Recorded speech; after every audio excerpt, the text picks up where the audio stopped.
ఈరోజు అమరావతికి 15,000 కోట్ల రూపాయలు ఇచ్చి నిలిచిపోయిన అమరావతికి జీవం పోశారు.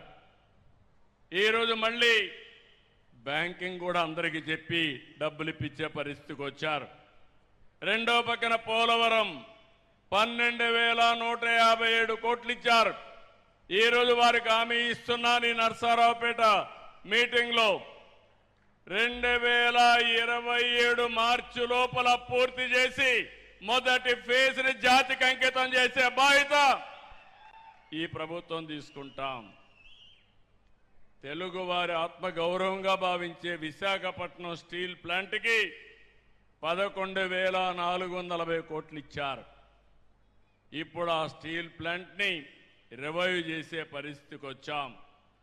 కేంద్రంలో సెంట్రలీ స్పాన్సర్ స్కీమ్స్ అన్నీ కూడా డైవర్ట్ చేసి 90 స్కీమ్స్ రివైవ్ చేశాం. ఈరోజు జీరామ్జీ కింద 7,700 కోట్ల రూపాయలు వచ్చే పరిస్థితికి వచ్చింది.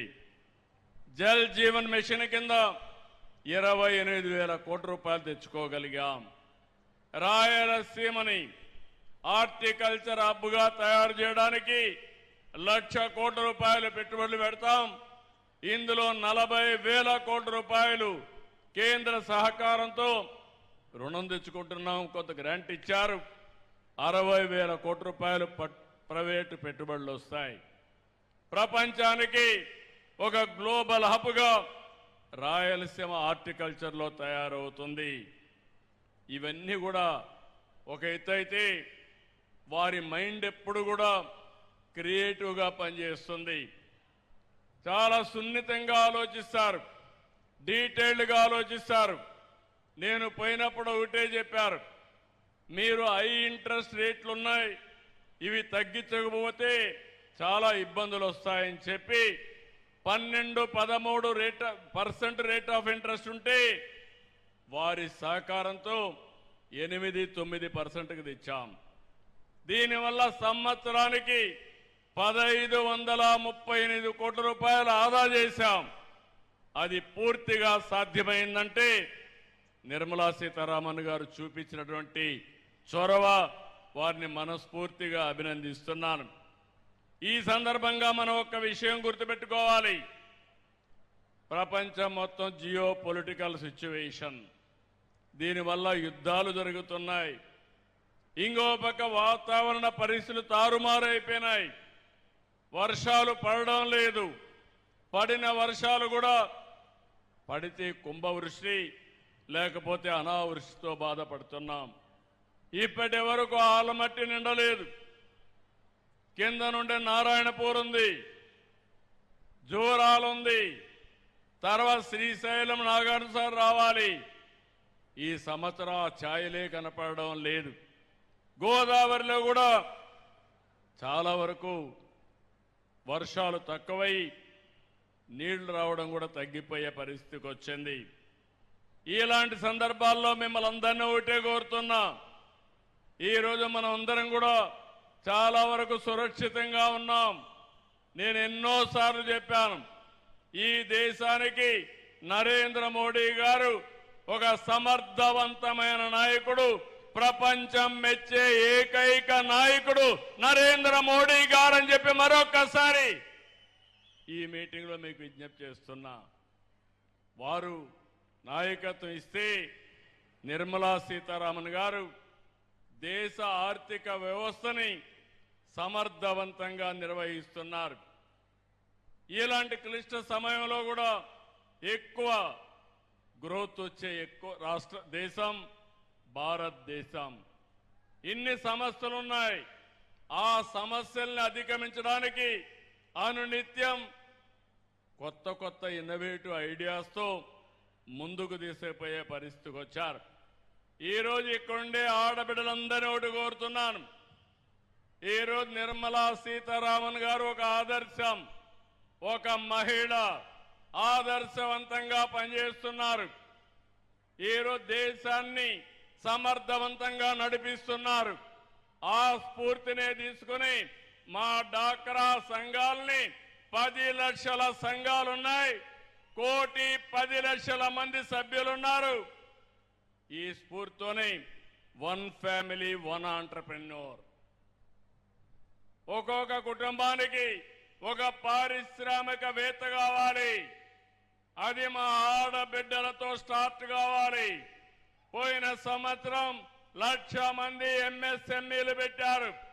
ఈ సంవత్సరం 5 లక్షల మంది ఎంఎస్ఎంఈలుగా తయారు చేసే బాధ్యత ఈ ప్రభుత్వం తీసుకుంటుంది.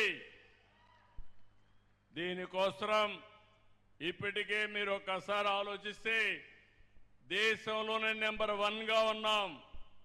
పోయిన సంవత్సరం మీరు చూస్తే 1,50,000 మంది టార్గెట్ పెట్టుకుని 99% ఇచ్చాం. దేశంలో ఎక్కువగా డబ్బులు తీసుకున్న రాష్ట్రం ఆంధ్రప్రదేశ్ రాష్ట్రం. మా ఆడబిడ్డల్లో నీతి ఉంది, నిజాయితీ ఉంది. ఎవరైనా అప్పు తీసుకుంటే 99.9% తిరిగి కట్టేసే పరిస్థితికి వచ్చారు. ఈ సంవత్సరం 1,67,000 మందికి రుణాల కోసం ప్లాన్ చేస్తున్నాం. ఇది కూడా సాధ్యం అవుతుందని చెప్పి కూడా నేను మీకు తెలియజేస్తున్నా. ఇప్పుడే ఎంపీ గారు కోరారు, ప్రతి ఒక్క మండలానికి ఆడబిడ్డలకి డాక్రా సంఘాలకి సోలార్ పార్కులు ఇమ్మని. తప్పకుండా ఇవ్వడానికి సిద్ధంగా ఉన్నాం. ముందుకు రావాల్సిందిగా మా ఆడబిడ్డల్ని డాక్రా సంఘాలను కోరుతున్నా.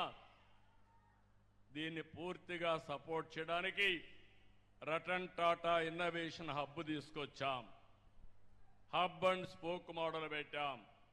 అమరావతిలో మెయిన్ కేంద్రం పెట్టి అక్కడి నుంచి 5 జోన్స్లో 5 ఆఫీసులు పెట్టి దీన్ని లాజికల్గా తీసుకుపోవడానికి నా జీవితాశయం ప్రతి ఒక్క కుటుంబంలో ఒక్క పారిశ్రామికవేత్తను తీసుకురావాలని. ఈరోజు చూశాను, చాలా మంది రైతులు కోల్డ్ స్టోరేజ్ పెట్టుకునే పరిస్థితికి వచ్చారు. ఇలాంటి అనేకమైన వినూత్నమైన కార్యక్రమాలతో ముందుకు వచ్చే పరిస్థితికి వచ్చారు. మళ్ళీ మిమ్మల్ని అందరినీ ఒకటే కోరుతున్నా, ఈరోజు ఒక చరిత్ర మంచి కార్యక్రమానికి శ్రీకారం చుట్టాం. ఇలాంటి కార్యక్రమాలు ఇంకా చేసుకోవాల్సిన అవసరం ఉంది. పల్నాడు జిల్లాలో పారవలసింది రక్తం కాదు. పల్నాడు జిల్లాలో ఒక విప్లవం రావాలి, పారిశ్రామిక విప్లవం రావాలి, పేదరికం పోవాలి. దానికి ప్రభుత్వం ముందుంటామని మరొక్కసారి తెలియజేసుకుంటూ, కేంద్రం వికసిత్ భారత్ 2047, రాష్ట్రం స్వర్ణాంధ్రప్రదేశ్ 2047 కోసం పనిచేస్తున్నాం. 2047కి ఈ రాష్ట్రంలో ప్రతి ఒక్కరూ ఆర్థికంగా బాగుండాలని, ఆనందంగా ఉండాలని, ఆరోగ్యంగా ఉండాలని, హెల్తీ వెల్తీ హ్యాపీ సొసైటీ ఉండాలని లక్ష్యంగా పనిచేస్తున్నాం.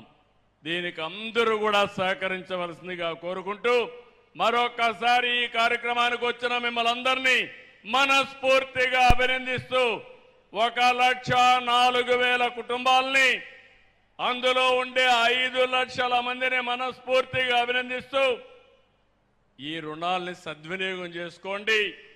ఇది మొదటి అడుగు మాత్రం. ఇది సరిగా చేసుకోగలిగితే మీ జీవితాల్లో వెలుగు వస్తుంది, మార్పు వస్తుంది.